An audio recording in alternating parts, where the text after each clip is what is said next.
ಪ್ರಿಯ ವಿದ್ಯಾರ್ಥಿಗಳೇ, ಇವತ್ತಿನ ತರಗತಿಯಲ್ಲಿ ಘಟಕ 2 ಸಂಸ್ಕೃತಿಯ ಬಗ್ಗೆ ತಿಳ್ಕೊಳ್ಳೋಣ. ಮೊದಲನೇ ಪಠ್ಯ ಪ್ರಿಯ ಪ್ರತಿಮೆಗಳೇ ಪ್ರೀತಿ ಕಲಿಸಿ, ಪ್ರೊಫೆಸರ್ ಬರಗೂರು ರಾಮಚಂದ್ರಪ್ಪನವರು ಬರೆದಿರ್ತಕ್ಕಂಥದ್ದು. ಮೊದಲಿಗೆ ಲೇಖಕರ ಪರಿಚಯವನ್ನ ಮಾಡ್ಕೊಳ್ಳೋಣ.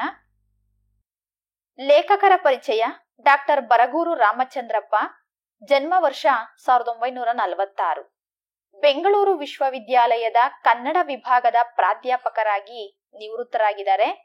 ಕರ್ನಾಟಕ ಸಾಹಿತ್ಯ ಅಕಾಡೆಮಿ ಕನ್ನಡ ಅಭಿವೃದ್ಧಿ ಪ್ರಾಧಿಕಾರದ ಅಧ್ಯಕ್ಷರಾಗಿ ಸೇವೆಯನ್ನ ಸಲ್ಲಿಸಿದ್ದಾರೆ. ಕವಿ, ಸಿನಿಮಾ ನಿರ್ದೇಶಕರು, ಸಮಾಜವಾದಿಗಳು ಸಹಿತ ಆಗಿದ್ದಾರೆ. ಇವರು ಬರೆದಂತಹ ಕವನ ಸಂಕಲನಗಳು ಯಾವ್ಯಾವು ಅಂತಂದ್ರೆ ಮರಕುಟಿಗ, ನೆತ್ತರಲ್ಲಿ ನೆಂದ ಹೂವು, ಗುಲಾಮ ಗೀತೆ, ಕಾಂಟೆಸ್ಸಾದಲ್ಲಿ ಕಾವ್ಯ. ಕಥಾ ಸಂಕಲನಗಳು ಯಾವ್ಯಾವು ಅಂತಂದ್ರೆ ಬಯಲಾಟ ಭೀಮಣ್ಣ, ಕಪ್ಪು ನೆಲದ ಕೆಂಪು ಕಾಲು, ಸುಂಟರ ಗಾಳಿ. ಇವಿಷ್ಟು ಇವರ ಕಥಾ ಸಂಕಲನ. ಕಾದಂಬರಿಗಳನ್ನ ನೋಡೋಣ. ಸೂತ್ರ, ಸೀಳುನೆಲ, ಬೆಂಕಿ, ಸೂರ್ಯ. ಇವಿಷ್ಟು ಕಾದಂಬರಿಗಳು. ವಿಚಾರ ಸಾಹಿತ್ಯಕ್ಕೆ ಸಂಬಂಧಪಟ್ಟ ಹಾಗೆ ಕನ್ನಡಾಭಿಮಾನ, ಸಂಸ್ಕೃತಿ, ಶ್ರಮ ಮತ್ತು ಸೃಜನಶೀಲತೆ, ಕನ್ನಡ ಪ್ರಜ್ಞೆ, ಪರಂಪರೆಯೊಂದಿಗೆ ಪಿಸುಮಾತು. ಇಷ್ಟು ಕೃತಿಗಳನ್ನ ರಚನೆ ಮಾಡಿದ್ದಾರೆ. 2016ರಲ್ಲಿ ನಡೆದಂತಹ ರಾಯಚೂರಿನ ಸಾಹಿತ್ಯ ಸಮ್ಮೇಳನದ ಅಧ್ಯಕ್ಷತೆಯನ್ನು ಸಹಿತ ಶ್ರೀಯುತರು ವಹಿಸಿದ್ರು. ಇವರಿಗೆ ನಾಡೋಜ ಗೌರವ ಪದವಿ, ರಾಜ್ಯ ಸಾಹಿತ್ಯ ಅಕಾಡೆಮಿ ಪ್ರಶಸ್ತಿ ಹಾಗೆ ನೃಪತುಂಗ ಪ್ರಶಸ್ತಿಗಳು ಸಹಿತ ಲಭಿಸಿದಾವೆ.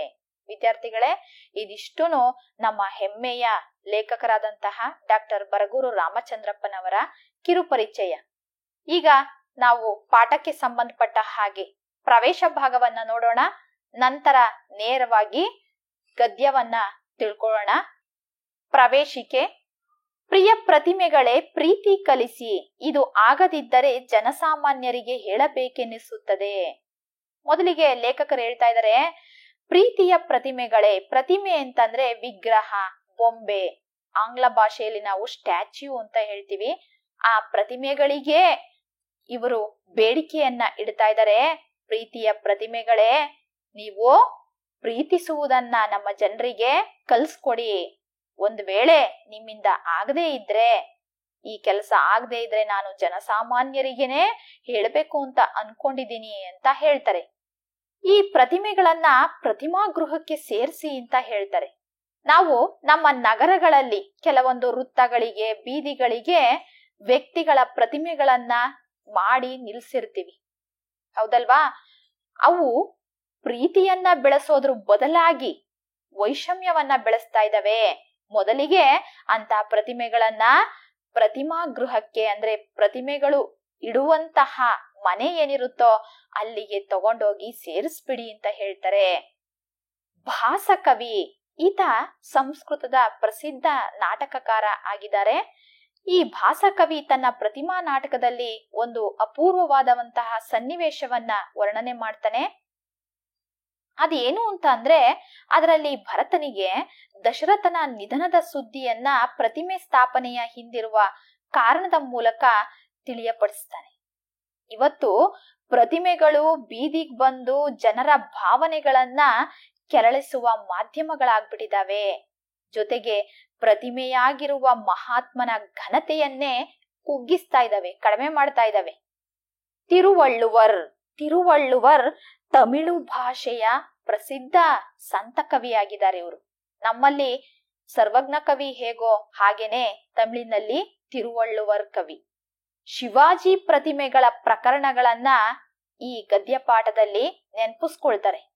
ಹಾಗೇನೆ 12ನೇ ಶತಮಾನದ ಶರಣರಾದಂತಹ ಅಲ್ಲಮ ಪ್ರಭುವಿನ ಭಕ್ತಿ ಎಂಬುದು ತೋರಿ ಉಂಬ ಲಾಭ ಅನ್ನೋ ಮಾತನ್ನೂ ಸಹಿತ ನೆನಪಿಸ್ಕೊಂಡು ಭಕ್ತಿ ಪ್ರದರ್ಶನ ಆದ್ರೆ ಏನಾಗುತ್ತೆ ಅನ್ನೋದನ್ನ ಚರ್ಚಿಸ್ತಾರೆ.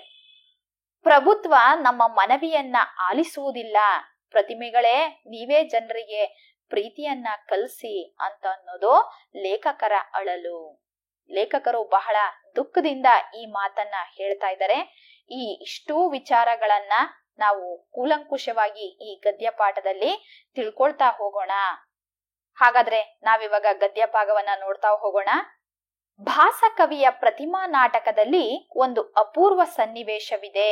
ಭಾಸ ಒಬ್ಬ ಪ್ರಸಿದ್ಧ ಸಂಸ್ಕೃತ ನಾಟಕಕಾರ. ಈತ ತನ್ನ ಪ್ರತಿಮಾ ನಾಟಕದಲ್ಲಿ ಒಂದು ಸನ್ನಿವೇಶವನ್ನ ಹೇಳಿದಾನೆ. ಏನಂತ ಅಂದ್ರೆ, ಭರತ ದಶರಥನ ಮಗ, ಕೈಕೇಯಿಯ ಪುತ್ರ.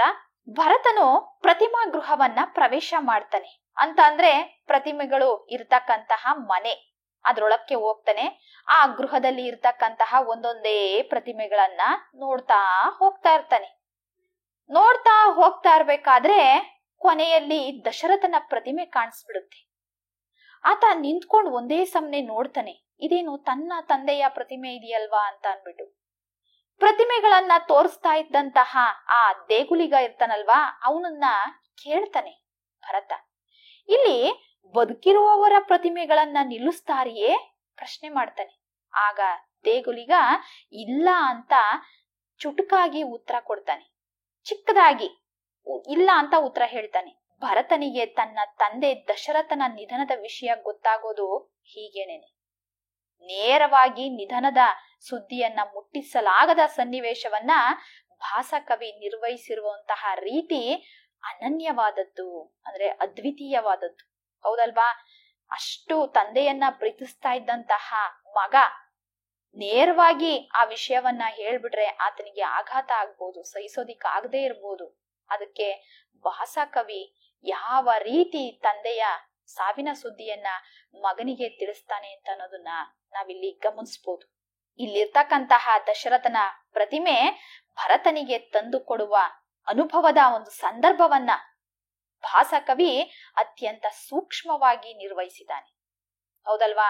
ಎಷ್ಟು ಶಾಂತವಾಗಿ ಆತನಿಗೆ ವಿಷಯ ತಿಳಿಯೋ ಹಾಗೆ ಮಾಡ್ತಾನೆ ನೋಡಿ ಕವಿ. ನಿಜವಾಗಿಯೂ ಇದು ಅದ್ವಿತೀಯ, ಅದ್ಭುತ ಅಂತಾನೆ ಹೇಳ್ಬೋದು. ಸತ್ತವರ ನೆನಪಿನಲ್ಲಿ ನಿಲ್ಲಿಸಿದ ಪ್ರತಿಮೆಗಳಿಗೆ ಇಲ್ಲಿ ಪ್ರತ್ಯೇಕ ಗೃಹವಿದೆ, ಪ್ರತ್ಯೇಕವಾದಂತಹ ಮನೆನೇ ಇದೆ. ಯಾರು ಸತ್ತು ಹೋಗಿರ್ತಾರೋ ಅಂತಹ ಪ್ರತಿಮೆಗಳನ್ನ ಮಾಡಿ ನಿಲ್ಲಿಸ್ತಕ್ಕಂತಹ ಮನೆಯೇ ಪ್ರತಿಮಾ ಗೃಹ. ಈ ಪ್ರತಿಮೆಗಳು ಬೀದಿಗೆ ಬಂದು ಭಾವನೆಗಳನ್ನ ಕೆರಳಿಸುವ ಸಾಧನವಾಗುವುದಿಲ್ಲ. ಅವು ಒಂದು ಕಡೆ ಸ್ಥಿರವಾಗಿರ್ತವೆ, ಮನೆ ಒಳಗಡೆ ಇರ್ತವೆ. ಆದ್ರೆ ಇವತ್ತಿನ ದಿನಗಳಲ್ಲಿ ಪ್ರತಿಮೆಗಳು ಬೀದಿಗೆ ಬರ್ತಾ ಇದಾವೆ, ನಮ್ಮ ಭಾವನೆಗಳನ್ನ ಕೆರಳಿಸ್ತಾ ಇದಾವೆ, ಕೋಪ ತರಿಸ್ತಾ ಇದಾವೆ. ಕೆರಳಿಸಿ ಕೈ ತೊಳೆದುಕೊಂಡ ಮೇಲೆ ಮರುಗುತ್ತಾ ಮೌನವಾಗಿ ನಿಂತು ನಿರ್ಲಕ್ಷ್ಯದ ನೆಲೆಗೆ ತಳ್ಳಲ್ಪಡುವ ತಳಮಳವೂ ಇಲ್ಲಿಲ್ಲ. ಕೆಲವೊಂದು ಬಾರಿ ನಮ್ಮ ಕೋಪವನ್ನ ಕೆರಳಿಸ್ತವೆ ಈ ಬಿಂಬಗಳು, ಆಮೇಲೆ ತಂಪಾಡಿಗೆ ತಾವು ನಿರ್ಲಕ್ಷ್ಯಕ್ಕೆ ಒಳಗಾಗ್ತವೆ. ಅಂತಹ ಯಾವ ಆತಂಕನೂ ಪ್ರತಿಮಾ ಗೃಹದಲ್ಲಿರುವ ಪ್ರತಿಮೆಗಳಿಗೆ ಇಲ್ಲ. ಮಳೆ, ಗಾಳಿ, ಧೂಳು, ದುಮ್ಮಾನಗಳಿಗೆ ಸಿಕ್ಕಿ ಸೊರಗುವ ಸ್ಥಿತಿಯೂ ಇಲ್ಲ. ಬೀದಿಯಲ್ಲಿ ನಿಲ್ಲಿಸಿದಂತಹ ಪ್ರತಿಮೆ ಮಳೆ, ಗಾಳಿ, ಬಿಸಿಲು, ಧೂಳು, ದುಃಖಗಳಿಗೆ ಸಿಕ್ಕಾಕೊಂಡ್ಬಿಡುತ್ತೆ, ಕೊರಗಿ ಸ್ವರ್ಗೋಗುತ್ತೆ ಆ ಪ್ರತಿಮೆ. ಯಾಕೆ ಅಂತಂದ್ರೆ ಬೀದಿಯಲ್ಲಿ ಪ್ರತಿಷ್ಠಾಪಿಸಿದಂತಹ ಪ್ರತಿಮೆಯನ್ನ ಸರಿಯಾಗಿ ನೋಡ್ಕೊಳ್ತಕ್ಕಂಥವ್ರು ಯಾರೂ ಇರೋದಿಲ್ಲ. ಸ್ಥಾಪನೆ ಮಾಡ್ತಾರೆ, ಹೊರಟೋಗ್ಬಿಡ್ತಾರೆ. ಆದ್ರೆ ಪ್ರತಿಮಾ ಗೃಹದ ಒಂದು ಪ್ರತಿಮೆಗಳಿಗೆ ಈ ಅವಸ್ಥೆ ಇರೋದಿಲ್ಲ. ಯಾಕೆಂದರೆ ಇದು ಪ್ರತಿಮಾ ಗೃಹ. ಪ್ರತಿಮೆಗಳ ಪರಿಶುದ್ಧತೆಯನ್ನು ಕಾಪಾಡಿಕೊಳ್ಳುವ ವ್ಯವಸ್ಥೆಯುಳ್ಳ ಗೌರವ ಗೃಹ. ಪ್ರತಿಮಾ ಗೃಹದಲ್ಲಿ ಪ್ರತಿಮೆಗಳಿರ್ತಾವಲ್ವಾ, ಅವಕ್ಕೆ ಯಾವ ಧೂಳು ಹತ್ತಲ್ಲ, ಮಳೆಯಿಂದ ರಕ್ಷಣೆ ಇರುತ್ತೆ. ಅವಕ್ಕೆ ಅದನ್ನ ನೋಡ್ಕೊಳ್ಳೋದಿಕ್ಕೆ ಅಂತಾನೆ ಇರ್ತಾರೆ. ಅವುಗಳು ಈ ಗಾಳಿ, ಮಳೆಯಂತಹ ದುಃಖವನ್ನ ಅನುಭವಿಸೋದಿಲ್ಲ. ಇಲ್ಲಿ ಭರತನಿಗೆ ತನ್ನ ತಂದೆಯ ಸಾವಿನ ಸುದ್ದಿಯನ್ನ ಸೂಕ್ಷ್ಮವಾಗಿ ಮುಟ್ಟಿಸುವ ಒಂದು ಸನ್ನಿವೇಶವನ್ನ ತಾಂತ್ರಿಕ ಕುಶಲತೆಯಲ್ಲಿ ಕಟ್ಟಿಕೊಡಲಾಗಿದೆ. ಭಾಸಕವಿ ಎಷ್ಟು ಚೆನ್ನಾಗಿ ಉಪಾಯ ಮಾಡಿ ಆ ಸಾವಿನ ಒಂದು ಆಘಾತಕಾರಿ ವಿಷಯವನ್ನ ಮಗನಿಗೆ ಮುಟ್ಟಿಸ್ತಾನೆ ನೋಡಿ. ಇಂತಹ ಸೂಕ್ಷ್ಮತೆ ನಮ್ಮ ಸಂದರ್ಭದ ಪ್ರತಿಮೆಗಳಲ್ಲಿ ಉಳಿದಿದೆಯಾ ಅಂತ ಲೇಖಕರು ಪ್ರಶ್ನೆ ಮಾಡ್ತಾರೆ. ಇಂತಹ ಸೂಕ್ಷ್ಮತೆ ನಾವು ಸ್ಥಾಪನೆ ಮಾಡ್ತೀವಲ್ವಾ ಪ್ರತಿಮೆಗಳು, ಅದರಲ್ಲಿ ಇದೆಯೇ? ನಮ್ಮ ಬೀದಿಗಳ ಬದಿಯಲ್ಲಿ ವೃತ್ತಗಳ ಹುತ್ತದಲ್ಲಿ ಎದ್ದು ನಿಲ್ಲುವ ಪ್ರತಿಮೆಗಳು ಜನರ ಚಿತ್ತವನ್ನೇ ಹುತ್ತ ಮಾಡುತ್ತಿವೆಯೋ? ಇವತ್ತು ನಾವು ನಮ್ಮ ನಡುವೆ ಇಲ್ಲದೆ ಇರ್ತಕ್ಕಂತ ವ್ಯಕ್ತಿಗಳ ಪ್ರತಿಮೆಯನ್ನ ನಾವು ವೃತ್ತಗಳಲ್ಲಿ ಅಂದ್ರೆ ಸರ್ಕಲ್ಗಳಲ್ಲಿ ಅವರ ಸ್ಟ್ಯಾಚ್ಯೂವನ್ನ ನಿಲ್ಸಿರ್ತಾರೆ. ಅದು ನೀವು ಗಮನಿಸಿರ್ತೀರಿ. ಕೆಲವೊಂದ್ಸರಿ ಅದು ಜನರ ಮನಸ್ಸನ್ನ ಚಿಂತೆಯ ಹುತ್ತ ಮಾಡ್ಬಿಡುತ್ತೆ. ಸೂಕ್ಷ್ಮಾನುಭವದ ಸಾಧನವಾಗಿವೆಯೋ? ಭರತನಿಗೆ ಸೂಕ್ಷ್ಮ ವಿಚಾರವನ್ನ ಅಂದಿನ ದಶರಥನ ಪ್ರತಿಮೆ ತಿಳಿಸ್ತು. ಆದ್ರೆ ಇವತ್ತಿನ ಪ್ರತಿಮೆಗಳು ಆ ರೀತಿ ಸೂಕ್ಷ್ಮ ವಿಚಾರವನ್ನ ನಮ್ಗೇನಾದ್ರೂ ತಿಳಿಸ್ತವ? ಭಾವನೆಗಳ ಬಿಂಬವಾಗಿ ಇವೆಯೋ? ಭಾವನೆಗಳನ್ನ ತಿಳಿಸ್ತಕ್ಕಂತಹ ಪ್ರತಿಬಿಂಬಗಳಾಗಿದಾವ? ಹೀಗೆ ಪ್ರಶ್ನೆಗಳು ಕಾಡಿಸುವಾಗ ಪ್ರತಿಮಾ ಗೃಹದ ಸೂಕ್ಷ್ಮಾನುಭವವಂತೂ ಈ ಪ್ರತಿಮೆಗಳಿಗೆ ಖಂಡಿತ ಇಲ್ಲ ಎಂದು ಹೇಳಬೇಕಾಗುತ್ತದೆ. ಲೇಖಕರು ಕೊನೆಗೆ ಒಂದು ನಿರ್ಧಾರಕ್ಕೆ ಬರ್ತಾರೆ. ಪ್ರತಿಮಾ ಗೃಹದಲ್ಲಿರುವ ಪ್ರತಿಮೆಗಳು ಯಾರ ಭಾವನೆಯನ್ನೂ ಕೆರಳಿಸೋದಿಲ್ಲ. ಒಂದು ಸೂಕ್ಷ್ಮ ಭಾವನೆಗಳು ಅದರಲ್ಲಿ ಅಡಗಿರ್ತವೆ. ಆದ್ರೆ ನಾವು ಬೀದಿಗಳಲ್ಲಿ, ವೃತ್ತಗಳಲ್ಲಿ ನಿಲ್ಲಿಸುವಂತಹ ಪ್ರತಿಮೆಗಳು ಸಾಕಷ್ಟು ಸಮಸ್ಯೆಗಳನ್ನ ಜನರ ಚಿತ್ತದಲ್ಲಿ ಉಂಟು ಮಾಡ್ತವೆ. ಅವರ ಭಾವನೆಗಳನ್ನ ಕೆರಳಿಸ್ತವೆ. ಅವು ಯಾವ ಸೂಕ್ಷ್ಮತೆಯನ್ನು ನಮಗೆ ತಿಳಿಸೋದಿಲ್ಲ ಅನ್ನೋ ವಿಚಾರವನ್ನ ಸ್ಪಷ್ಟಪಡಿಸ್ತಾರೆ. ಇಂದಿನ ದಿನಗಳಲ್ಲಿ ಅಂದ್ರೆ ಪ್ರಸ್ತುತ ದಿನಗಳಲ್ಲಿ ನಾವು ಗಮನಿಸೋದಾದ್ರೆ ಪ್ರತಿಮೆ ಮತ್ತು ಪ್ರತಿಷ್ಠೆ. ಪ್ರತಿಮೆ ಅಂತಂದ್ರೆ ವಿಗ್ರಹ, ಸ್ಟ್ಯಾಚ್ಯೂ ಅಂತ, ಮತ್ತು ಪ್ರತಿಷ್ಠೆ ಅಂತಂದ್ರೆ ನಾನ್ ದೊಡ್ಡವನು ಅಂತ ಅನ್ನೋ ಒಂದು ಅಹಮ್ಮು, ಗೌರವ ಅಂತಕ್ಕಂಥದ್ದು. ಸಮನಾರ್ಥಕ ಪದ ಮತ್ತು ಪರಿಕಲ್ಪನೆಗಳೇ ಆಗುತ್ತಿರುವುದು ಸಂಕಟದ ಸಂಗತಿ. ನಿಜವಾಗ್ಲೂ ಇದು ದುಃಖ ಪಡ್ತಕ್ಕಂತ ವಿಚಾರ ಅಂತ ಹೇಳ್ತಾರೆ. ಇವತ್ತು ಪ್ರತಿಮೆಗಳನ್ನ ನಿಲ್ಸೋದು ಅಂತಂದ್ರೆ ಅದು ಒಂದ್ ರೀತಿ ಪ್ರತಿಷ್ಠೆ, ಗೌರವದ ಸಂಕೇತ ಆಗ್ಬಿಟ್ಟಿದೆ. ಪ್ರತಿಮೆಗಳನ್ನು ಪ್ರತಿಷ್ಠಾಪಿಸುವುದು ಪ್ರತಿಷ್ಠೆಯ ವಿಷಯವಾದಂತೆ ಅದನ್ನು ಅನುಸರಿಸಿದ ಪ್ರತಿಭಟನೆಯೂ ಪ್ರತಿಷ್ಠೆಯ ಪ್ರಶ್ನೆಯಾಗುತ್ತದೆ. ಅದನ್ನ ಅನುಸರಿಸ್ಕೊಂಡು ಪ್ರತಿಭಟನೆ ಮಾಡೋಕ್ ಹೋದ್ರೆ ಅದು ಒಂದ್ ಕಡೆ ನಮ್ಮ ಗೌರವದ ಪ್ರಶ್ನೆ ಆಗ್ಬಿಡುತ್ತೆ. ಇನ್ನು ನಮ್ಮ ಕರ್ನಾಟಕದಲ್ಲಿ ಪ್ರತಿಮೆಗೆ ಸಂಬಂಧಿಸಿದಂತೆ 2 ಪ್ರಮುಖ ಪ್ರತಿಷ್ಠಾ ಪ್ರಕರಣಗಳನ್ನ ನಾವು ನೋಡಿದ್ದೀವಿ, ಕೇಳಿದ್ದೀವಿ. ಅದ್ ಯಾವ್ದ್ಯಾವ್ದು ಅಂತಂದ್ರೆ ತಿರುವಳ್ಳುವರ್ ಪ್ರತಿಮೆಯ ಮೊದಲ ಪ್ರಕರಣ ಮರೆವಿನ ಅಂಚಿಗೆ ಸರಿಯುತ್ತಿರುವಂತೆಯೇ ಶಿವಾಜಿ ಪ್ರತಿಮೆಯ 2ನೇ ಪ್ರಕರಣ ಕಾಣಿಸಿಕೊಂಡಿದೆ. ತಿರುವಳ್ಳುವರ್ ನಾವು ಆಗ್ಲೇ ಮಾತಾಡಿದ ಹಾಗೆ ಈತ ತಮಿಳು ಭಾಷೆಯ ಪ್ರಸಿದ್ಧ ಕವಿ. ನಮ್ಮಲ್ಲಿ ಸರ್ವಜ್ಞ ಕವಿ ಹೇಗೋ ಹಾಗೇನೆ ತಮಿಳಿನಲ್ಲಿ ತಿರುವಳ್ಳುವರ್ ಅವರ ಪ್ರತಿಮೆಯನ್ನ ಬೆಂಗಳೂರಿನಲ್ಲಿ ಸ್ಥಾಪನೆ ಮಾಡಿದಾಗ ಬಹಳಷ್ಟು ಸಮಸ್ಯೆಗಳು, ಜಗಳಗಳು ತಲೆದೋರ್ದು. ಇದು ಮೊದಲನೇ ಪ್ರಕರಣ. ಇದು ಸ್ವಲ್ಪ ಜನ ಮರಿತಾ ಇದ್ರು, ಇನ್ನೇನು ಅಷ್ಟೊತ್ತಿಗೆ ಇನ್ನೊಂದು ಪ್ರಕರಣ ಕಾಣಿಸ್ಕೊಳ್ಳುತ್ತೆ. ಅದೇನೆ ಶಿವಾಜಿ ಅವರ ಪ್ರತಿಮೆ ಸ್ಥಾಪನೆ ಮಾಡಿದ್ದು. ನೋಡಿ, ಈ 2 ಪ್ರಕರಣಗಳಲ್ಲಿ ಅಭಿಮಾನದ ನಕಾರಾತ್ಮಕ ಅಂತಂದ್ರೆ ನೆಗೆಟಿವ್ ಅಂತ, ಆ ನಕಾರಾತ್ಮಕ ಭಾವನೆಗಳು ಇಲ್ಲಿ ಕೆಲಸ ಮಾಡ್ತಾ ಇದ್ದಾವೆ. ಪ್ರಜಾಪ್ರಭುತ್ವದ ಅಂತಿಮ ಗುರಿಯಾಗಬೇಕಾಗಿರೋ ಸಂವಾದ, ಸಾಮರಸ್ಯ ಮತ್ತು ಸಮಾನತೆಗಳನ್ನ ಅಣಕಿಸುವಂತೆ ಬೆಳೆದಿದ್ದಾವೆ ಈ ಪ್ರಕರಣಗಳು. ನಾವೆಲ್ಲಾನು ಭಾರತೀಯರು, ನಮ್ದು ಪ್ರಜಾಪ್ರಭುತ್ವ. ಇಲ್ಲಿ ನಮ್ಮ ದೇಶದಲ್ಲಿ ಹಲವಾರು ಧರ್ಮಗಳು, ಜಾತಿಗಳು ಎಲ್ಲ ಇದಾವೆ.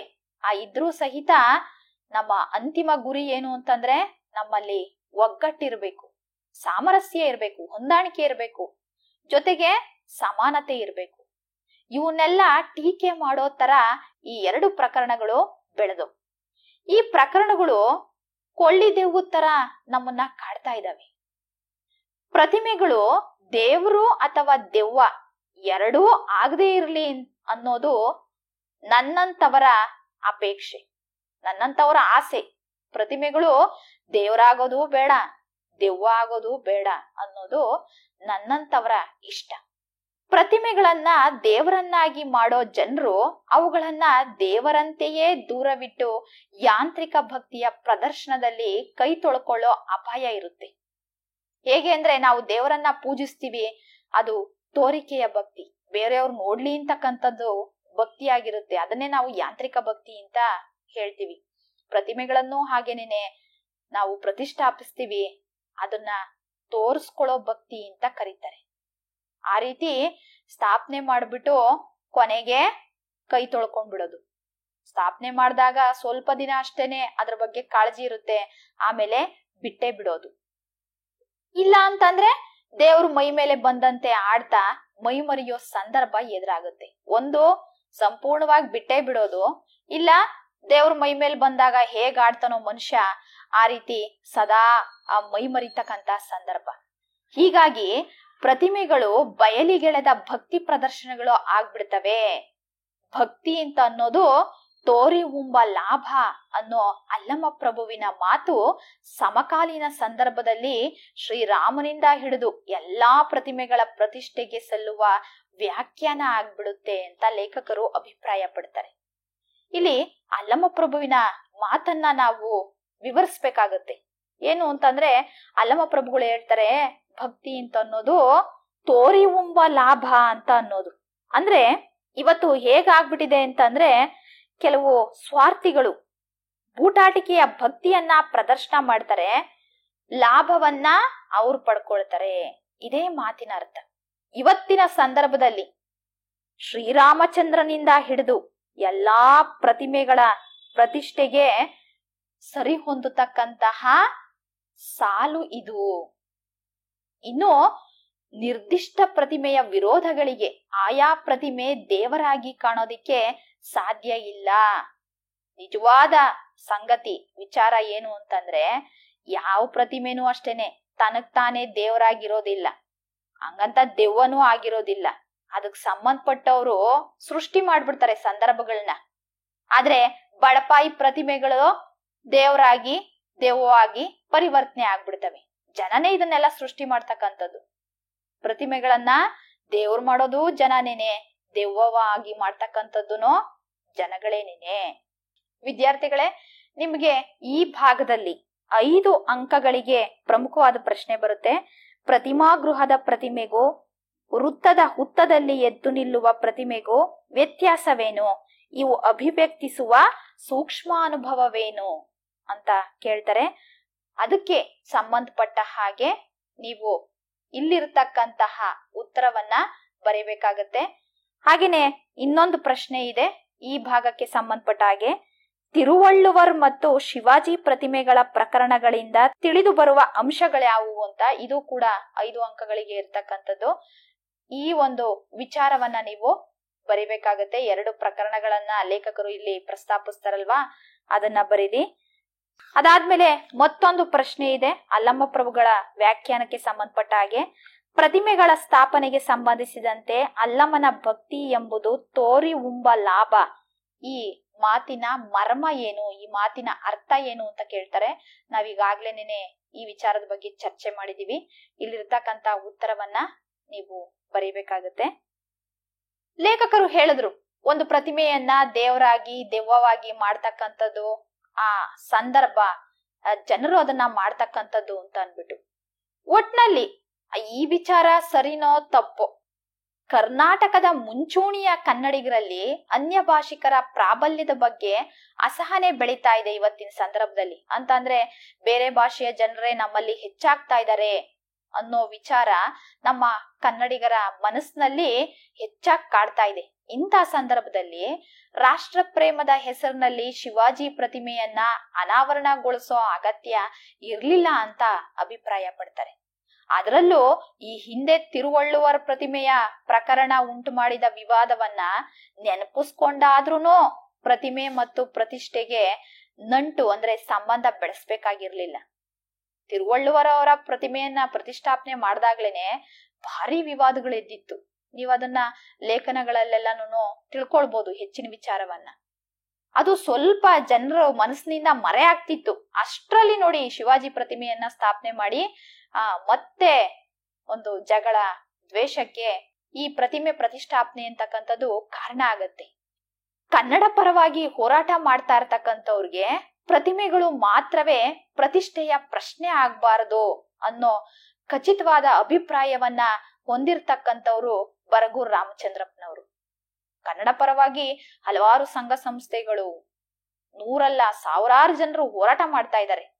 ಅವ್ರಿಗೆ ಪ್ರತಿಮೆ ಸ್ಥಾಪನೆ ಮಾಡ್ತಾ ಇರೋದೇ ಪ್ರತಿಷ್ಠೆ ಪ್ರಶ್ನೆ ಆಗ್ಬಾರ್ದು ಅನ್ನೋದು ಲೇಖಕರ ಅಭಿಪ್ರಾಯ. ದೇಶದಲ್ಲಿ ಬೆಳೀತಾ ಇರೋ ಪ್ರಾದೇಶಿಕ ಅಸಮತೋಲನ ಮತ್ತು ಅಸಹನೆಗಳ ಹಿನ್ನೆಲೆಯಲ್ಲಿ ಇಂಥ ಸಂದರ್ಭಗಳನ್ನ ಅರ್ಥ ಮಾಡ್ಕೊಳ್ಬೇಕು ಅಂತ ನಾನು ಇಷ್ಟಪಡ್ತೀನಿ ಅಂತ ಹೇಳ್ತಾರೆ. ಇವತ್ತು ನಮ್ಮ ದೇಶದಲ್ಲಿ ಒಂದು ಪ್ರದೇಶಕ್ಕೂ ಇನ್ನೊಂದು ಪ್ರದೇಶಕ್ಕೂ ಹೋಲಿಕೆನೇ ಇರೋದಿಲ್ಲ. ಸಾಕಷ್ಟು ಅಸಮತೋಲನಗಳು ಇರ್ತವೆ. ಜೊತೆಗೆ ಅಸಹನೆ, ಮನುಷ್ಯನಿಗೆ ತೃಪ್ತಿ ಅಂತ ಅನ್ನೋದಿರಲ್ಲ.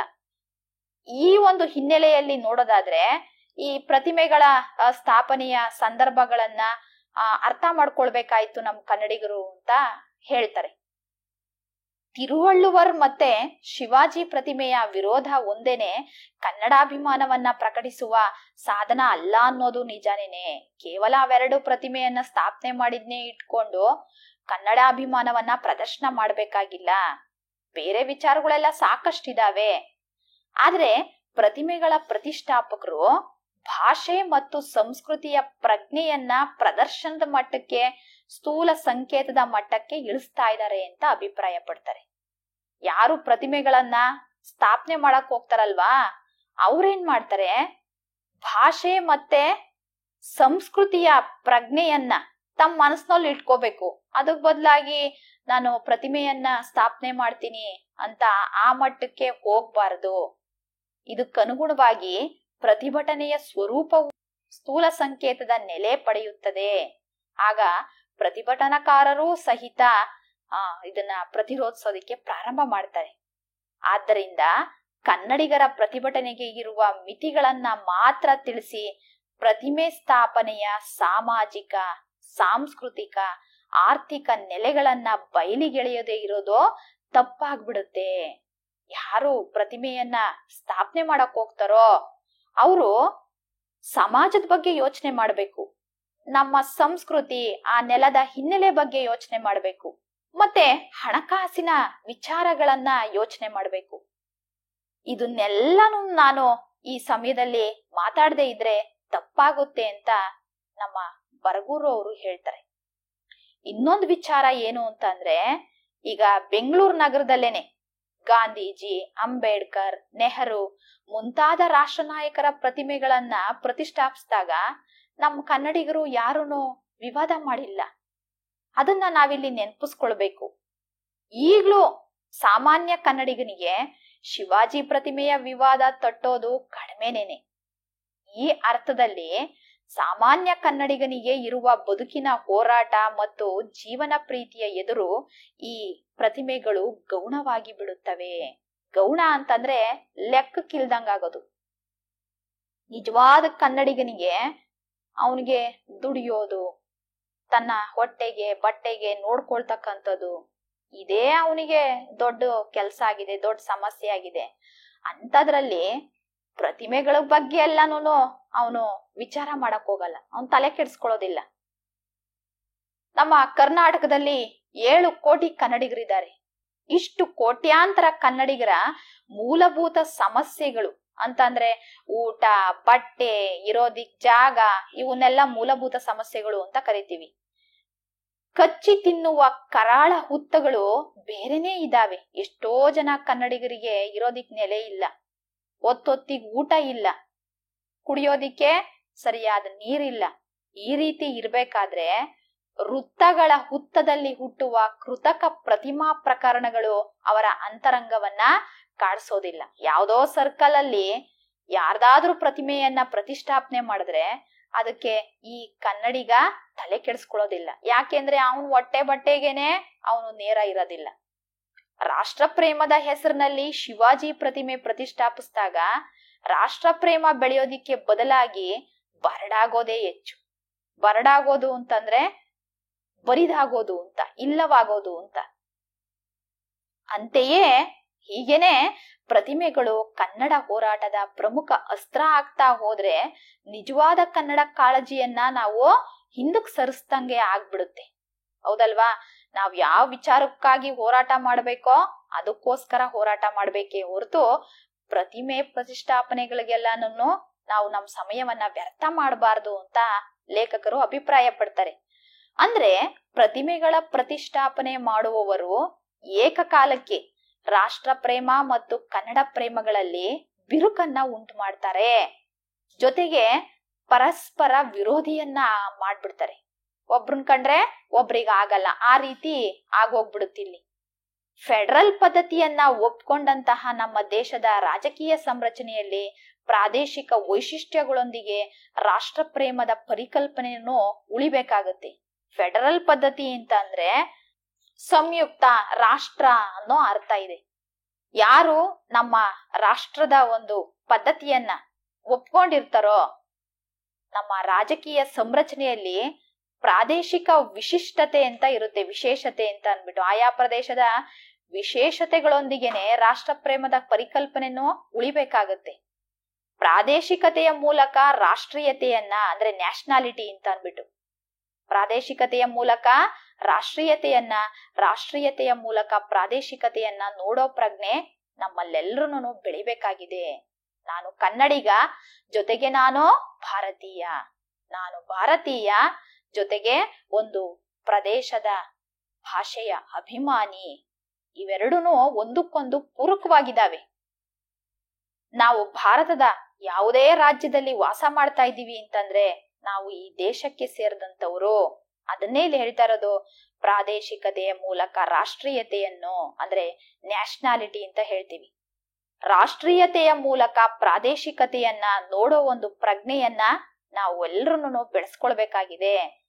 ಆದ್ರೆ ಈ ಪ್ರತಿಮೆಗಳು ರಾಷ್ಟ್ರೀಯ ಪ್ರಜ್ಞೆ ಮತ್ತು ಪ್ರಾದೇಶಿಕ ಪ್ರಜ್ಞೆಗಳನ್ನ ಎದುರು ಬದರಾಗಿ ನಿಲ್ಸಿ, ಅಂದ್ರೆ ಒಂದ್ರ ಮುಂದೆ ಒಂದ್ ನಿಲ್ಲಿಸ್ಬಿಟ್ಟು ಕದನ ಕುತೂಹಲಿಗಳಾಗುತ್ತಿವೆ. ಅಂದ್ರೆ ಇವ್ರು ಹೆಂಗೆ ಕಿತ್ತಾಡ್ತಾರೆ ನೋಡೋಣ ಅನ್ನೋ ತರ ಆಗ್ಬಿಟ್ಟಿದೆ. ಇಂಥ ಸನ್ನಿವೇಶ ನಿರ್ಮಾಣದಿಂದ ಫ್ಯಾಸಿಸ್ಟ್ ಪ್ರವೃತ್ತಿಗೆ ಹೆಚ್ಚು ಅನುಕೂಲ ಆಗುತ್ತೆ. ಫ್ಯಾಸಿಸ್ಟ್ ಅಂತಂದ್ರೆ ಉಗ್ರವಾದಿ, ಪ್ರತಿಗಾಮಿ ಅಂತ ಅನ್ಬಿಟ್ಟು ಇವ್ರೇನ್ ಮಾಡ್ತಾರೆ, ಇಬ್ರು ಮಧ್ಯೆ ಜಗಳ ತಂದಿಟ್ಬಿಟ್ಟು ತಾವು ತಮಾಷೆ ನೋಡ್ತಾ ಇರ್ತಾರೆ. ಆ ರೀತಿ ಆಗ್ಬಿಟ್ಟಿದೆ ಇವತ್ತು ರಾಷ್ಟ್ರೀಯ ಪ್ರಜ್ಞೆ, ಪ್ರಾದೇಶಿಕ ಪ್ರಜ್ಞೆ ಅಂತಕ್ಕಂಥದ್ದು. ಇವೆರಡು ಬೇರೆ ಬೇರೆ ಅಲ್ಲ. ನಾವ್ ಒಂದು ಪ್ರದೇಶದಲ್ಲಿ ವಾಸ ಮಾಡ್ತಿದೀವಿ ಅಂತಂದ್ರೆ ನಾವ್ ಆ ರಾಷ್ಟ್ರಕ್ಕೆ ಸೇರಿದೀವಿ ಅಂತ ಅರ್ಥ. ಇಂಥ ಸನ್ನಿವೇಶ ನಿರ್ಮಾಣದಿಂದ ಲಾಭ ಆಗೋದು ಯಾರಿಗೆ ಅಂತಂದ್ರೆ ಫ್ಯಾಸಿಸ್ಟ್ ಪ್ರವೃತ್ತಿನವ್ರಿಗೆ, ಉಗ್ರವಾದಿಗಳಿಗೆ ಅನುಕೂಲ ಆಗುತ್ತೆ. ಪ್ರಜಾಪ್ರಭುತ್ವದ ಮೂಲ ತತ್ವ ಮತ್ತೆ ಗುರಿಗಳಿಗೆ ವಿರುದ್ಧವಾದಂತಹ ಮನಸ್ಸನ್ನ ಹುರಿಗೊಳಿಸುತ್ತೆ, ಅಂದ್ರೆ ತಯಾರು ಮಾಡುತ್ತೆ. ಯಾಕೆ ಅಂತಂದ್ರೆ ರಾಷ್ಟ್ರ ಪ್ರೇಮ ಮತ್ತು ಕನ್ನಡ ಪ್ರೇಮಗಳು ಪ್ರತಿಮೆಗಳ ಸುತ್ತ ಗಿರ್ಕಿ ಹೊಡೆಯುವ ಸುಳ್ಳು ಸಂಕೇತಗಳಾಗ್ತವೆ. ಗಿರ್ಕಿ ಹೊಡೆಯೋದು ಅಂದ್ರೆ ಸುತ್ತಾಗ್ತಕ್ಕಂಥದ್ದು ಸುಳ್ಳು ಚಿಹ್ನೆಗಳಿವೆಲ್ಲನೂ. ರಾಷ್ಟ್ರ ಪ್ರೇಮ, ಕನ್ನಡ ಪ್ರೇಮಗಳು ಸುಮ್ನೆ ನಾವು ಪ್ರತಿಮೆಗಳ ಸುತ್ತಾಗ್ತಕ್ಕಂತಹ ಸುಳ್ಳು ಸಂಕೇತಗಳು ಅಂತ ನಾವು ಅರ್ಥ ಮಾಡ್ಕೊಳ್ಬೇಕು. ಹಾಗಾಗಿ ನಿಜವಾದ ರಾಷ್ಟ್ರ ಪ್ರೇಮಿಗಳು ಪ್ರತಿಮೆಗಳ ಪ್ರತಿಷ್ಠಾಪನೆಯನ್ನಾಗ್ಲಿ, ಮಂದಿರ ಮಸೀದಿಗಳನ್ನಾಗ್ಲಿ ಪ್ರಮುಖ ಪ್ರಶ್ನೆಗಳು ಅಂತ ಭಾವಿಸೋದಿಲ್ಲ. ಇದನ್ನು ಮೀರಿದಂತಹ ಹತ್ತಾರು ಸಮಸ್ಯೆಗಳು ಜನಸಾಮಾನ್ಯರನ್ನ ಸಂಕಟದಲ್ಲಿ ಬೇಯಿಸ್ತಾ ಇದ್ದಾವೆ. ಹೀಗಿರ್ಬೇಕಾದ್ರೆ ಬಯಲು ಪ್ರತಿಮೆಗಾಗಿ ಬೆತ್ತಲಾಗುವುದು ಗೌರವವೂ ಅಲ್ಲ, ಮುತ್ಸದ್ದಿತನನೂ ಅಲ್ಲ ಅಂತ ಲೇಖಕರು ಅಭಿಪ್ರಾಯ ಪಡ್ತಾರೆ. ಮುತ್ಸದ್ದಿತನ ಅಂತಂದ್ರೆ ನಾಯಕತ್ವ ಅಂತ. ಎಲ್ಲೋ ಯಾವ ಬೀದಿನಲ್ಲೋ ಯಾರ್ದಾದ್ರೂ ಪ್ರತಿಮೆ ಸ್ಥಾಪನೆ ಆದ್ರೆ ಅದಕ್ಕೆ ಮುಂದೆ ನಿಂತ್ಕೊಂಡು ಇದು ನಮ್ಮ ಕನ್ನಡಿಗರ ಪ್ರತಿಷ್ಠೆಯ ಪ್ರಶ್ನೆ ಅಂತ ಕಿತ್ತಾಡಬಾರದು ಅನ್ನೋ ಅಭಿಪ್ರಾಯವನ್ನ ವ್ಯಕ್ತಪಡಿಸ್ತಾರೆ. ಅದಕ್ ಬದಲಾಗಿ ಕನ್ನಡವನ್ನ ಬೆಳೆಸೋದಿಕ್ಕೆ ಬೇರೆ ಮಾರ್ಗಗಳಿದಾವೆ, ಆ ಕಡೆ ಪ್ರಯತ್ನ ಪಡಬೇಕು ಅಂತ ಹೇಳ್ತಾರೆ. ಮತ್ತೊಂದು ಅಂಶವನ್ನ ಇಲ್ಲಿ ಗಮನಿಸ್ಬೇಕು ಅಂತ ಹೇಳ್ತಾರೆ. ಪ್ರತಿಮೆಗಳನ್ನ ಈ ಖಾಸಗಿನವರು ಅಂದ್ರೆ ಪ್ರೈವೇಟ್ನವರು ಸ್ಥಾಪನೆ ಮಾಡೋದಿಕ್ಕೆ ಹೊರಟಾಗ ಅಪಾರ ಹಣದ ಕೈವಾಡ ಅಂತೂ ಇದ್ದೇ ಇರುತ್ತೆ.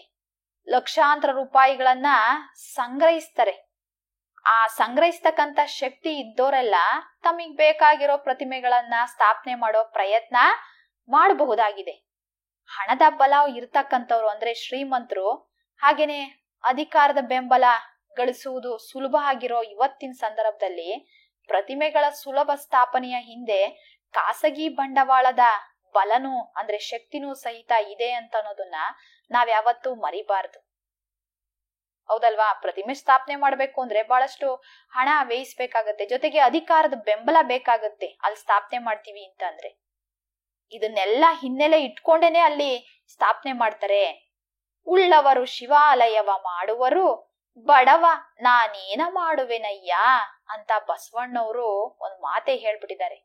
ಶ್ರೀಮಂತ ಶಿವನ್ ದೇವಸ್ಥಾನ ಕಟ್ಟಿಸ್ತಾನೆ, ಆದ್ರೆ ನಾನು ಬಡವ ಕಣಯ್ಯ, ನಾನ್ ಏನಯ್ಯ ಮಾಡ್ಲಿ ಅಂತ ದೇವರನ್ನ ಬಸವಣ್ಣವರು ಈ ರೀತಿಯಾಗಿ ಕೇಳ್ಕೊಳ್ತಾರೆ. ನೋಡಿ, ಈ ಮಾತನ್ನ ಪ್ರತಿಮೆಗಳ ವಿಷಯಕ್ಕೂ ನಾವು ಅನ್ವಯಿಸ್ಕೋಬಹುದು, ಅಂತಂದ್ರೆ ಅಪ್ಲೈ ಮಾಡ್ಕೋಬಹುದು. ಹಾಗಾಗಿ ಪ್ರತಿಮೆಗಳ ವಿರೋಧ ಉಳ್ಳವರ ಹುಸಿ ಸಂಸ್ಕೃತಿಯ ವಿರೋಧನೂ ಆಗ್ಬೇಕು. ಪ್ರತಿಮೆಗಳನ್ನ ವಿರೋಧಿಸೋದಷ್ಟೇ ಅಲ್ಲ, ಯಾರು ಉಳ್ಳವರಿರ್ತಾರಲ್ವಾ, ಶ್ರೀಮಂತರು, ಅವರ ಸುಳ್ಳು ಸಂಸ್ಕೃತಿ, ಪೊಳ್ಳು ಸಂಸ್ಕೃತಿ ಇರುತ್ತಲ್ಲ, ಅದನ್ನೂ ಸಹಿತ ವಿರೋಧಿಸೋದಂಗೆ ನಾವಾಗ್ಬೇಕು. ಆಗ ಪ್ರತಿಭಟನೆಗೆ ಫ್ಯಾಸಿಸ್ಟ್ ಪ್ರವೃತ್ತಿಯನ್ನ ಮೀರಿದ ಪ್ರಬುದ್ಧತೆ ನಮ್ಮಲ್ಲಿ ಬರುತ್ತೆ. ಯಾರ ಪ್ರತಿಗಾಮಿಗಳಿರ್ತಾರಲ್ವಾ, ಅದನ್ನ ಮೀರಿಸ್ತಕ್ಕಂತಹ ಯೋಚನೆ, ಬುದ್ಧಿವಂತಿಕೆ ಅಂತ ಅನ್ನೋದು ನಮಗ್ ಬರುತ್ತೆ. ಇಂಥ ಒಂದು ಯೋಚನೆಯ ಪ್ರಬುದ್ಧತೆ ಹುಸಿ ಸಂಸ್ಕೃತಿಗೆ ವಿರುದ್ಧವಾಗಿ ಜನ ಸಂಸ್ಕೃತಿಯನ್ನ ಬೆಳೆಸ್ತಾ ಹೋಗುತ್ತೆ. ಇನ್ನೊಂದು ದುಃಖದ ನೋವಿನ ವಿಚಾರ ಏನು ಅಂತಂದ್ರೆ, ನಮ್ಮ ಸಂದರ್ಭದ ಪ್ರತಿಮೆಗಳು ಹುಸಿ ಸಂಸ್ಕೃತಿಯ ವಕ್ತಾರರಾಗ್ತಾ ಇದಾವೆ. ವಕ್ತಾರ ಅಂತಂದ್ರೆ ಪ್ರತಿನಿಧಿ ಆಗ್ತಾ ಇದಾವೆ, ಹೋರಾಟಗಳನ್ನ ಹಾದಿ ತಪ್ಪಿಸ್ತಾ ಇದಾವೆ, ಉಳ್ಳವರ ಸಂಕುಚಿತ ಸಂಕೇತಗಳಾಗ್ತಾ ಇದಾವೆ ಅನ್ನೋ ಅಭಿಪ್ರಾಯವನ್ನ ಲೇಖಕರು ವ್ಯಕ್ತಪಡಿಸ್ತಾರೆ. ಹೌದು, ಪ್ರತಿಮೆಗಳು ಸಂಕೇತ ಮಾತ್ರ ಆಗ್ತಾ ಇದಾವೆ, ಒಬ್ಬ ವ್ಯಕ್ತಿಯ ಸಂಕೇತ ಆಗ್ತಾ ಇದಾವೆ. ವಾಸ್ತವವಾಗಿ ಸಂಕೇತಗಳು ಸಂಯೋಜಿತಗೊಂಡು ಪ್ರತಿಮಾ ರೂಪ ಆಗ್ಬೇಕು. ಇದು ಸಾಹಿತ್ಯದ ಸಂದರ್ಭದಲ್ಲಿ ಅಷ್ಟೇ ಅಲ್ಲ, ಬದುಕಿನ ಸಂದರ್ಭದಲ್ಲೂ ನಿಜ. ಸಂಕೇತ ಒಂದು ಗುರುತರ ಗುರುತು.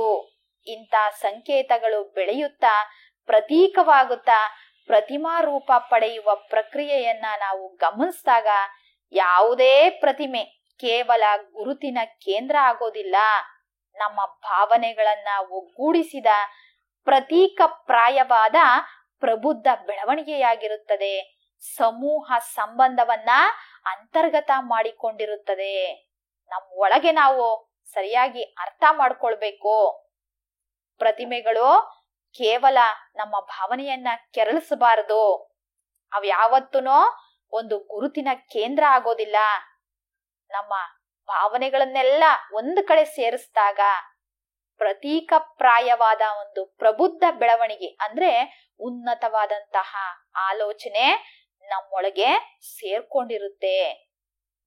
ಕೊನೆಯ ಭಾಗದಲ್ಲಿ ಹೇಳ್ತಾರೆ, ಸರ್ಕಾರ ಆಗ್ಲಿ, ಸರ್ಕಾರದ ಒಪ್ಪಿಗೆಯಿಂದ ಖಾಸಗಿ ಶಕ್ತಿಗಳಾಗ್ಲಿ ಸ್ಥಾಪನೆ ಮಾಡಿರ್ತಕ್ಕಂಥ ಪ್ರತಿಮೆಗಳು ಈಗ ನಿರ್ದಿಷ್ಟ ಸಮೂಹದ ತಾತ್ಕಾಲಿಕ ತಮಣೆಗಾಗಿ ಬಳಸುವ ಸಾಧನ ಸಂಕೇತಗಳಾಗ್ತಿದ್ದಾವೆ. ತಮಣೆ ಅಂತಂದ್ರೆ ಸಾಮಾಜಿಕ ಆತಂಕ ಉದ್ವೇಗಗಳನ್ನು ಪ್ರತಿಮೆ ಸ್ಥಾಪಿಸುವುದರ ಮೂಲಕ ದೂರ ಮಾಡೋದು ಅಂತ ಅನ್ನೋ ಅರ್ಥ ಇದೆ. ತಮಣೆ ಅಂತಂದ್ರೆ ಇದು ಶಾಶ್ವತವಾಗಿ ಅಲ್ಲ, ತಾತ್ಕಾಲಿಕವಾಗಿ ಅಂದ್ರೆ ಆ ತತ್ಕ್ಷಣಕ್ಕೆ ಪರಿಹಾರವನ್ನ ಕೊಡೋ ಒಂದು ಉದ್ದೇಶದಿಂದ ಬಳಸ್ತಕ್ಕಂತಹ ಸಂಕೇತಗಳಾಗ್ತಾ ಇದಾವೆ. ಇನ್ನೊಂದು ಉದಾಹರಣೆಯನ್ನ ಇಲ್ಲಿ ಲೇಖಕರು ಹೇಳ್ತಾರೆ. ದಲಿತರ ಹೋರಾಟಕ್ಕೆ ಓಗೊಟ್ಟು ಅಂತಂದ್ರೆ ಒಪ್ಪಿಕೊಂಡು ಮನ್ನಣೆಯನ್ನ ಕೊಟ್ಟು ಸಾಮಾಜಿಕ ಪಿಡುಗುಗಳನ್ನ ಸಂಪೂರ್ಣವಾಗಿ ತೊಡೆದಾಕೋದಿಕ್ಕೆ ಸಾಧ್ಯ ಆಗದೆ ಇದ್ರು ಅಂಬೇಡ್ಕರ್ ಅವರ ಪ್ರತಿಮೆ ಹಾಕಿ ರಾಜಕೀಯವಾಗಿ ತಮಣೆ ಮಾಡೋ ಪ್ರಯತ್ನ ಮಾಡಲಾಗ್ತಾ ಇದೆ. ನೀವಿದನ್ನ ಗಮನಿಸ್ಬೋದು. ಎಷ್ಟೊಂದು ಸಾಮಾಜಿಕ ಪಿಡುಗುಗಳಿದಾವೆ, ಅದನ್ನೆಲ್ಲ ತೊಡೆದಾಕ್ತಾ ಇಲ್ಲ. ಅದಕ್ ಬದಲಾಗಿ ಆ ಸಮುದಾಯದವರನ್ನ ಮನವೊಲಿಸೋದಿಕ್ಕೆ ಅಂಬೇಡ್ಕರ್ ಅವರ ಪ್ರತಿಮೆಯನ್ನ ಸ್ಥಾಪನೆ ಮಾಡ್ತಕ್ಕಂಥದ್ದು. ಹಿಂದುಳಿದ ವರ್ಗಗಳ ಒತ್ತಾಯ ಹೇರುತ್ತಾ ಬಂದಾಗ ದೇವರಾಜ ಅರಸರ ಪ್ರತಿಮೆಯೂ ಸ್ಥಾಪನೆಗೊಂಡು ಸರ್ಕಾರಿ ಸಂತೋಷ ಕೊಡಬಹುದು. ಹಿಂದುಳಿದ ವರ್ಗಗಳಿದಾವೆ, OBC ಅಂತ ಹೇಳ್ತೀವಿ. ಅವರ ಒತ್ತಾಯಕ್ಕೆ ಮಣಿದು ಬಿಟ್ಟು ದೇವರಾಜ ಅರಸರ ಪ್ರತಿಮೆಯನ್ನ ಸ್ಥಾಪನೆ ಮಾಡಿದ್ದು. ನೋಡಿ, ಇದು ತಾತ್ಕಾಲಿಕ ಪರಿಹಾರ ಅಷ್ಟೇನೇನೆ, ಶಾಶ್ವತವಾದದ್ದಲ್ಲ. ಒತ್ತಾಯ ಉರಿದೆದ್ರೆ ಕಿತ್ತೂರು ಚೆನ್ನಮ್ಮನೂ ನಗರದ ಪ್ರತಿಮೆಯಾಗಬಹುದು. ಹೀಗೆ ಉದಾಹರಣೆಗಳನ್ನ ಕೊಡ್ತಾ ಹೋಗಬಹುದು. ಆದ್ರೆ ಸರ್ಕಾರದ ನಿಜವಾದ ಸಾಧನೆ ಇರೋದು ದಲಿತರನ್ನ, ಹಿಂದುಳಿದ ವರ್ಗಗಳನ್ನ, ಇವರೆಲ್ಲರನ್ನೂ ಒಳಗೊಂಡಂತಹ ಕನ್ನಡಿಗರನ್ನ ಸಾಮಾಜಿಕವಾಗಿ ಅಂದ್ರೆ ಸಮಾಜದಲ್ಲಿ, ಆರ್ಥಿಕ ಅಂತಂದ್ರೆ ಹಣಕಾಸಿನಲ್ಲಿ ಸಮಾನತೆಯತ್ತ ಕರ್ಕೊಂಡು ಹೋಗ್ತಕ್ಕಂತಹ ಪ್ರಾಮಾಣಿಕ ಪ್ರಕ್ರಿಯೆಯಲ್ಲಿ ಅನ್ನೋದನ್ನ ಮರೆಸ್ಬಿಟ್ಟು ಪ್ರತಿಮೆಗಳ ನೆರಳಲ್ಲಿ ನಿಟ್ಟುಸಿರು ಬಿಡೋದಿಕ್ಕೆ ಅವಕಾಶ ಕಲ್ಪಿಸಿರೋದ್ರಿಂದ ಇಂಥ ಪ್ರತಿಮೆಗಳು ಸಾಧನೆ ಅಲ್ಲ, ಕೇವಲ ಸಂಕೇತಗಳು. ನಿಜವಾಗಿಯೂನು ಸರ್ಕಾರ ಸಾಧನೆ ಮಾಡ್ಬೇಕಾಗಿರೋದು ದಲಿತರನ್ನ, ಹಿಂದುಳಿದ ವರ್ಗಗಳನ್ನ ಸಾಮಾಜಿಕವಾಗಿ, ಆರ್ಥಿಕವಾಗಿ ಸಮಾನರಾಗೋ ಹಾಗೆ ಮಾಡ್ಬೇಕು. ಬೇರೆಯವ್ರ ತರ ಅವ್ರನ್ನೂ ಬದುಕೋ ತರ ಮಾಡ್ಬೇಕು. ಅದಕ್ ಬದಲಾಗಿ ಅವ್ರನ್ನ ತಾತ್ಕಾಲಿಕವಾಗಿ ಸಮಾಧಾನ ಮಾಡೋದು ಆಗ್ಬಾರ್ದು. ಪ್ರತಿಮೆಗಳನ್ನ ಸ್ಥಾಪನೆ ಮಾಡ್ತಕ್ಕಂಥದ್ದು, ಅಂಬೇಡ್ಕರ್ ಅವರ ಪ್ರತಿಮೆ ಸ್ಥಾಪನೆ ಮಾಡೋದು, ದೇವರಾಜ ಅರಸು ಅವರ ಪ್ರತಿಮೆಯನ್ನ ಸ್ಥಾಪನೆ ಮಾಡ್ತಕ್ಕಂಥದ್ದು ಇದಾಗ್ಬಾರ್ದು. ಈ ಪ್ರತಿಮೆಗಳು ಕೇವಲ ಸಂಕೇತ ಆಗ್ತವೆ, ಚಿಹ್ನೆಗಳಾಗ್ತವೆ. ಅಂದ್ರೆ ನಾವೀಗ ಕೇವಲ ಸಂಕೇತಗಳಿಗೆ ಕಿತ್ತಾಡ್ತಾ ಇದ್ದೀವ, ಸಾಧನೆಗಳಿಗಲ್ವಾ? ನಿಜ. ಆಳುವ ವರ್ಗಕ್ಕಾಗ್ಲಿ, ಅಂದ್ರೆ ನಮ್ಮನ್ನ ಆಳ್ವಿಕೆ ಮಾಡ್ತಾ ಇದಾರೆ ನೋಡಿ ಸರ್ಕಾರ, ಅವ್ರಿಗಾಗ್ಲಿ, ಬಂಡವಾಳಶಾಹಿಗಳಿಗಾಗ್ಲಿ ಅಂತಂದ್ರೆ ದೊಡ್ಡ ದೊಡ್ಡ ವ್ಯಕ್ತಿಗಳು, ಶ್ರೀಮಂತರು ಬಂಡವಾಳವನ್ನ ಹೂಡ್ತಾರ ನೋಡಿ, ಹಣವನ್ನ ಉತ್ಪಾದನೆಗೆ ತೊಡಗಿಸ್ತಕ್ಕಂತಹ ವ್ಯಕ್ತಿಗಳು, ಸಂಸ್ಥೆಗಳು ಅಂತ. ಪುರೋಹಿತ ಶಾಹಿಗಾಗಲಿ, ಅಂದ್ರೆ ಪುರಾತನ ಕಾಲದ ಮೌಲ್ಯಗಳನ್ನ, ಪಾರಂಪರಿಕ ಆಲೋಚನೆಗಳನ್ನ ಒಪ್ಕೊಳ್ತಕ್ಕಂಥವ್ರು, ಇವ್ರಿಗೆಲ್ಲ ಬೇಕಾಗಿರೋದು ಇದೇನೇನೆ. ಆದ್ರಿಂದಲೇ ಬಂಡವಾಳಗಾರರು ತಮ್ಮ ಜಾತಿಯ ಅಥವಾ ಪ್ರದೇಶದ ಪ್ರತಿಮೆಗಳಿಗೆ ಬಂಡವಾಳವನ್ನ ತೊಡಗಿಸ್ತಾರೆ. ಬಂಡವಾಳ ಹೂಡ್ತಕ್ಕಂಥವ್ರು ಅಂದ್ರೆ ಇನ್ವೆಸ್ಟ್ ಮಾಡ್ತಾರಲ್ವಾ, ಅವ್ರೇನ್ ಮಾಡ್ತಾರೆ, ಅವ್ರ ಜಾತಿ ಅಥವಾ ಅವರ ಪ್ರದೇಶದ ಪ್ರತಿಮೆಗಳಿಗೆ ಅವರು ಬಂಡವಾಳವನ್ನ ಹಾಕ್ತಾರೆ. ಇನ್ನು ಪುರೋಹಿತ ಶಾಹಿಯು ಹುಸಿ ಭಕ್ತಿ ವಲಯಕ್ಕೆ ಒತ್ತಾಸೆಯಾಗುತ್ತದೆ. ಆಳುವ ವರ್ಗ ಆಶೀರ್ವಾದ ಮಾಡುತ್ತಾ ಆರಾಮವಾಗಿ ಕಾಲವಂಚನೆ ಮಾಡುತ್ತದೆ. ಯಾಕೆ ಅಂತಂದ್ರೆ ತಮ್ಮ 5 ವರ್ಷದ ಅಧಿಕಾರಾವಧಿಯನ್ನ ಅವರು ಮುಗಿಸ್ಬೇಕಾಗಿರುತ್ತೆ. ಅದಕ್ಕೇನ್ ಮಾಡ್ತಾರೆ, ಯಾರ್ ಏನ್ ಹೇಳಿದ್ರು ಆಶೀರ್ವಾದ ಮಾಡ್ತಾ ಇರ್ತಾರೆ, ಆಯ್ತು ಆಯ್ತು ಅಂತ ಹೇಳ್ತಾ ಇರ್ತಾರೆ. ಜನಸಂಸ್ಕೃತಿಯನ್ನು ಸಂಕೇತದ ಮಟ್ಟಕ್ಕೆ ಇಳಿಸಿರುವ ಪ್ರತಿಮಾ ಪ್ರತಿಷ್ಠಾಪನೆಯ ಸಂದರ್ಭದಲ್ಲಿ ಸಮಾನತೆ, ಸಾಮರಸ್ಯ, ಸಂವಾದಗಳ ಮನುಷ್ಯ ಪ್ರೀತಿಯ ಮಾತನ್ನ ಯಾರ್ಗ್ ಹೇಳಿ ಅಂತ ಪ್ರಶ್ನೆ ಮಾಡ್ತಾರೆ. ಜನರ ಸಂಸ್ಕೃತಿಯನ್ನ ಈ ಪ್ರತಿಮೆಗಳು ಇವತ್ತು ಸಂಕೇತದ ಮಟ್ಟಕ್ಕೆ ಇಳಿಸ್ಬಿಟ್ಟಿದ್ದಾರೆ. ಇಂಥ ಒಂದು ಸಂದರ್ಭದಲ್ಲಿ ನಾವೆಲ್ಲರೂ ಸಮಾನವಾಗಿ ಬದುಕಬೇಕು, ಸಾಮರಸ್ಯ ಅಂದ್ರೆ ಹೊಂದಾಣಿಕೆಯಿಂದ ಬದುಕಬೇಕು, ಮನುಷ್ಯರನ್ನ ಪ್ರೀತಿಯಿಂದ ನೋಡ್ಬೇಕು ಅನ್ನೋದನ್ನ ನಾನು ಯಾರ್ಗ್ ಹೇಳಲಿ? ಸಾಕ್ಷಿಯಂತೆ ನಿಂತಿರುವ ಪ್ರತಿಮೆಗಳಿಗೆ ಹೇಳಬೇಕೆನ್ನಿಸುತ್ತದೆ. ಇದಕ್ಕೆಲ್ಲ ಸಾಕ್ಷಿಯಾಗಿ ನಿಂತಿರ್ತಕ್ಕಂಥವು ಪ್ರತಿಮೆಗಳು, ಸ್ಟ್ಯಾಚ್ಯೂಗಳು, ಅವಕ್ಕೆ ನಾನು ಹೇಳ್ಬೇಕು ಅಂತ ಅನ್ನಿಸ್ತಾ ಇದೆ. ಅದಕ್ಕೋಸ್ಕರ ಹೇಳ್ತಾ ಇದ್ದೀನಿ, ಪ್ರೀತಿಯ ಪ್ರತಿಮೆಗಳೇ, ಜನರಿಗೆ ಪ್ರೀತಿ ಮಾಡೋದನ್ನ ನೀವೇ ಕಲ್ಸಿ. ಇದು ಕೂಡ ಆಗದೆ ಇದ್ರೆ ಜನಸಾಮಾನ್ಯರಿಗೆ, ನಾನು ಸಾಮಾನ್ಯ ಜನರಿಗೆನೆ ಹೇಳ್ಬೇಕು ಅಂತ ಅನ್ನಿಸ್ತಾ ಇದೆ. ಈ ಪ್ರತಿಮೆಗಳನ್ನು ಪ್ರತಿಮಾ ಗೃಹಕ್ಕೆ ಸೇರಿಸಿ, ಆಗ ಪ್ರತಿಮೆಗಳು ಪ್ರೀತಿಯನ್ನಷ್ಟೇ ಕಲಿಸ್ತವೆ. ಒಬ್ರು ಮಧ್ಯೆ ಅವು ಜಗಳವನ್ನ ತಂದಿಡೋದಿಲ್ಲ. ಪ್ರತಿಮಾ ಗೃಹದಲ್ಲಿ ಅವು ಶಾಂತವಾಗಿ ನೆಲೆಸಿರುತ್ತವೆ ಅನ್ನೋ ವಿಚಾರವನ್ನ ನಮ್ಮ ಓದುಗರ ಜೊತೆ ಹಂಚ್ಕೊಳ್ತಾರೆ.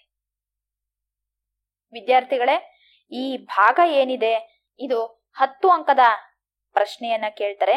ಲೇಖಕರ ಅಭಿಪ್ರಾಯದಂತೆ ಪ್ರತಿಮೆಗಳು ಪರಸ್ಪರ ಪ್ರೀತಿಯನ್ನು ಕಲಿಸುವುದು ಹೇಗೆ ಅನ್ನೋ ಪ್ರಶ್ನೆ ಇದೆ. ಅದಕ್ಕೆ ನೀವು ಈ ಭಾಗದ ಸಂಪೂರ್ಣ ಉತ್ತರವನ್ನ ಬರಿಬೇಕಾಗತ್ತೆ. ಈ ಪಠ್ಯ ಭಾಗ ತಮ್ಗೆಲ್ರಿಗೂ ಅರ್ಥವಾಗಿದೆ ಅಂತ ಭಾವಿಸ್ತಾ ಎಲ್ರಿಗೂ ಧನ್ಯವಾದಗಳು.